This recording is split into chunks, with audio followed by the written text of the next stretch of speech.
Rishita Manhattan निवासियों ने builder के खिलाफ अपार्टमेंट परिसर में किया धरना प्रदर्शन। बिल्डर के खिलाफ लगाए आरोप। निवासियों का कहना है कि बिल्डर नहीं करता है वहां के लोगों की कोई समस्याओं का निवारण। निवासियों को पानी, सुरक्षा, मेंटेनेंस आदि कई मांगों को लेकर किया धरना प्रदर्शन। वही निवासियों की माने तो वह कई वर्षों से लगातार शिकायतों और बैठकों के बावजूद समस्याओं का समाधान नहीं हुआ। यदि उनकी मांगों को जल्द बिल्डर ने सुनवाई नहीं की तो आगे जो समिति के लोग फैसला लेंगे वह होगा।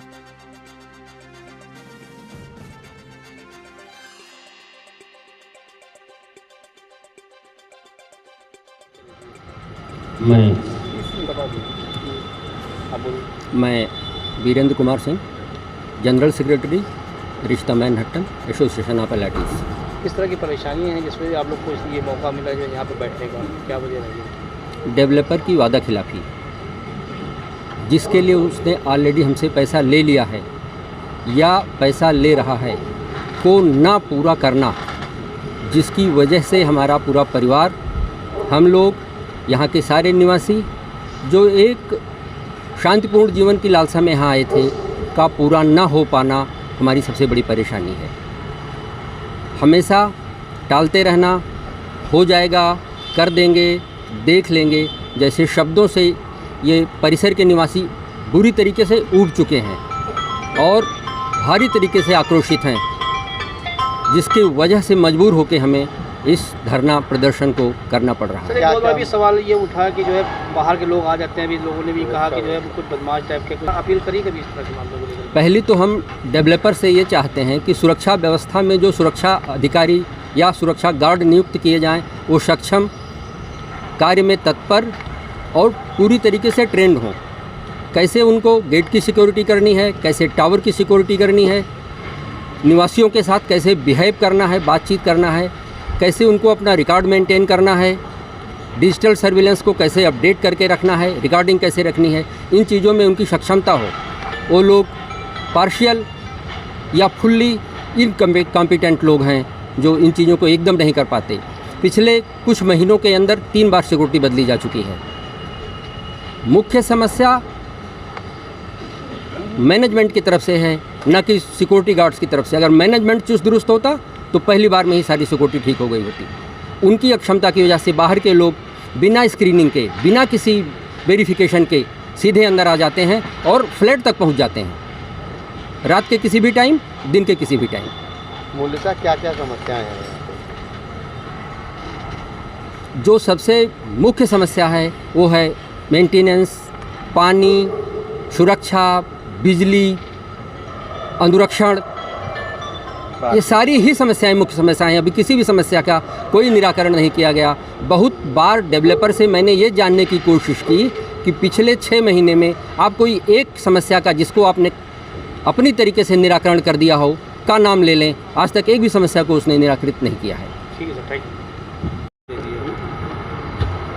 यू। मैं डॉक्टर धर्मेंद्र प्रताप सिंह। सर, आज यहाँ जिस तरह से आप लोग बैठे हैं, किस तरह की परेशानियाँ हैं और अभी तक की क्यों सुनवाई नहीं हो रही, क्या वजह है जिसको आप लोग को यहाँ बैठना पड़ गया, क्या कहना चाहेंगे? पूरा समय व्यतीत हो गया जब से इस सोसाइटी में आए, किस प्रकार के स्वप्न लेकर के आए थे। रिशिता मैनहट्टन का नाम सुन करके 25 सोसाइटीज़ इधर उधर देख करके हम लोगों ने बाद में रिशिता मैनहट्टन के नाम को देख करके यहाँ पर रहना स्वीकार किया और ये विचार था कि अपने जन्म भर की जो पूंजी हम लगा करके यहाँ पर फ्लैट खरीद रहे हैं तो हम बड़े सुकून के साथ रहेंगे, बड़े गौरव के साथ अपना जीवन व्यतीत करेंगे। लेकिन यहाँ पर आते ही हमारे स्वप्न ध्वस्त। ये विचार कीजिए कि यहाँ पर आते ही अगर अपने बच्चों को लेकर के हमें चिकित्सक के पास जाना पड़े और चिकित्सक ये कहे कि आपका पानी ख़राब है साहब, शुद्ध जल लीजिए, तो हम बिल्डर के पास ही जाएंगे। और बिल्डर ने अपने कर्मचारियों को इस प्रकार से कन्विंस कर रखा है कि कोई भी शिकायत लेकर के आए तो ना नहीं कहोगे, हाँ कहोगे, लेकिन काम कभी नहीं करोगे, क्योंकि काम करोगे तो हमको परेशानी होगी। तो इन स्थितियों में जितना जनमानस यहाँ पर प्रबुद्ध जनमानस सोसाइटी का यहाँ पर बैठा हुआ है, किसी से भी वार्ता की जा सकती है इस संदर्भ में किसी का बच्चा बीमार है, किसी की पत्नी बीमार है, कभी वो स्वयं बीमार है, तो जल संसाधन सम्यक रूप से उपलब्ध न कराए जाने के कारण अंडरग्राउंड वाटर जो है, यदि उसकी सफाई होती तो इतनी काई निकलती है उसके अंदर से। अब सोचिए कि इतना प्रदूषित जल लेकर के अपने शरीर को हम कहाँ तक सुरक्षित रख पाएंगे, ये एक बहुत बड़ा प्रश्न चिन्ह है हमारे सामने। शरीर के लिए बहुत अहम जो होता है वो है जल, अहम स्रोत है।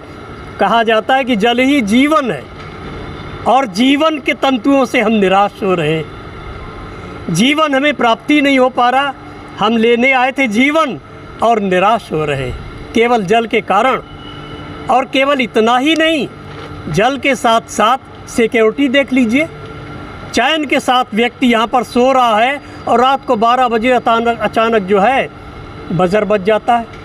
अब दरवाज़ा खोलने में भी आदमी सोचता है कि क्या बात है भाई, रात को 12 बजे कौन आ सकता है, क्योंकि सुरक्षा की व्यवस्था यहाँ पर ये नहीं की गई कि हमको इंटरकॉम उपलब्ध कराया जाता, हमारे पास CUG नंबर होता गार्ड का कि संकट के क्षणों में हम गार्ड को संपर्क कर सकें, या इंटरकॉम होता। दरवाजे से, मेन गेट से जो भी व्यक्ति आता है धड़ल्ले के साथ घुसता हुआ चला जाता है, वो चाहे इस सोसाइटी का रहने वाला हो और चाहे ना हो, और आता है वो टावर में। और टावर इंचार्ज भी ये सोच लेता है कि तहकीकात बाहर वालों ने कर लिया होगा, इसलिए वो किसी भी टावर पे जाना, किसी भी फ्लैट पे जाना चाहता है, आराम से फ्लैट पे जाता है और जा कर के बजर बजाता है। और जब हम गेट खोलते हैं तो कहते हैं ये लीजिए साहब अपना खाना। भाई खाना तो हमने मंगाया नहीं, जोमेटो से आया है साहब। भाई जब मैंने ऑर्डर ही नहीं किया तो जोमेटो से खाना रात को 12 बजे कहाँ आ गया? हम लोग निशाचर थोड़ी हैं, मनुष्य हैं, समय सीमा के अंदर काम करते। और उनसे पूछते आपको गार्ड ने आने कैसे दिया? ऐसा देख लीजिए, बार बार बिल्डर से अनुरोध किया जाता रहा। हम लोग बड़े बड़े शहरों में जा कर के जब स्थिति देखते हैं कि हमारे बच्चे वहाँ पर रहते हैं, कोई भी आता है मेन गेट पर, फ़ौरन वहाँ से फ़ोन। इतनी बातें होने के बावजूद भी जो है, जैसे आपकी मांगें नहीं मानी जाती हैं, हम लोग नहीं समझते, तो आगे की रणनीति क्या रहेगी? अब आगे की रणनीति हमारी पूरी कार्यकारिणी बैठ कर के निर्णय लेगी, क्योंकि यहाँ कोई एक व्यक्ति अपनी इच्छाओं को किसी के ऊपर थोपने के लिए स्वतंत्र नहीं है। और आज का भी जो निर्णय है ये हमारी पूरी कार्यकारिणी का निर्णय है। यह प्रकारांतर से आप समझिए कि कार्यकारिणी का निर्णय नहीं है, पूरे रिश्ता निवासियों का निर्णय है। सब परेशान हैं, सबका निर्णय है। तो आगे की भी कार्य पद्धति जो है, जो भूमिका जो है, हमारे निवासी गण जो हमें आदेश देंगे, उस आदेश को सिरोधार्य करते हुए हम वही करेंगे।